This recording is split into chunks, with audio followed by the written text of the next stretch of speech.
ወይኔ ይሄ ልጅ ስወደው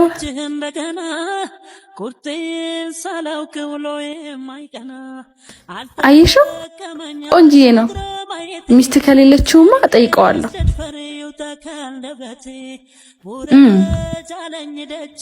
ሳይቀድሙኝ ፍቅሬን መግለጽ አለብኝ።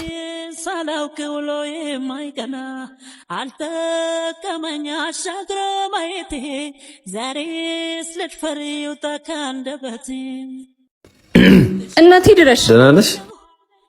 ይቅርታ አስደነገጥኩሽ አይደል? ምን ትሰራለህ?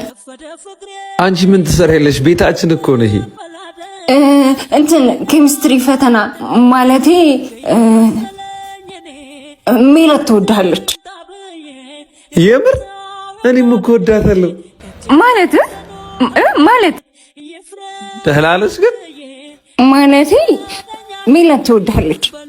በቃ ይሄን ልነግርህ ነው የመጣሁት። ይሄማዛል እንዴ? ጤነኛ ነሽ? ሜላት ትወደኛለች? ሜል ኧረ አሁን ልደውልለት።